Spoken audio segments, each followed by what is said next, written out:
Look at the question number 64. Prove that sin A by 1 plus cos A plus 1 plus cos A by sin A is equal to 2 into cosecant A.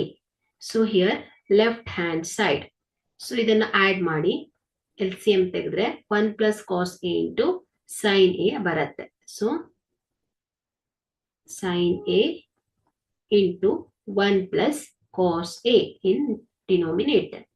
So numerator ಅಲ್ಲಿ sin square A plus 1 plus cos A whole square ಉಳಿಯುತ್ತೆ.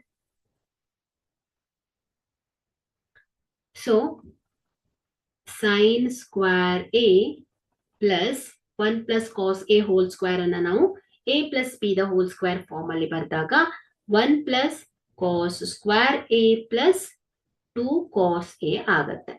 Divided by sin A into 1 plus cos A as it is. So, we know the trigonometric identity. Sin square A plus cos square A ಏನಾಗುತ್ತೆ 1 ಆಗುತ್ತೆ.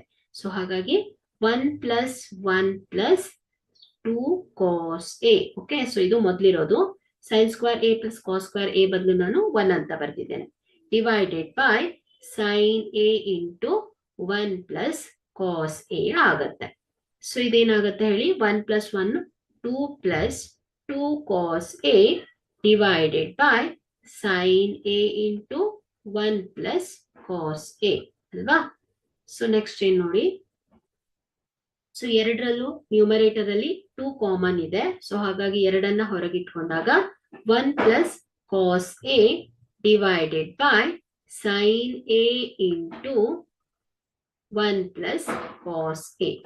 So numerator ಮತ್ತು denominator ಅಲ್ಲಿ 1 plus cos A 1 plus cos A ಇರೋದ್ರಿಂದ ಇದೆರಡು cancel ಆಗುತ್ತೆ. So remaining 2 by sin A ಉಳಿಯುತ್ತೆ. So ಇದನ್ನ ನಾನು 2 into 1 by sin A ಅಂತ ಬರೀತೇನೆ. ಸೊ ಇಲ್ಲಿ 2 into ರೆಸಿಪ್ರೋಕಲ್ ಆಫ್ sin ಏನಾಗುತ್ತೆ ಮಕ್ಕಳೇ, cosecant A ಆಗತ್ತೆ. ಸೊ ಹಾಗಾಗಿ this is equal to RHS ಆಗತ್ತೆ.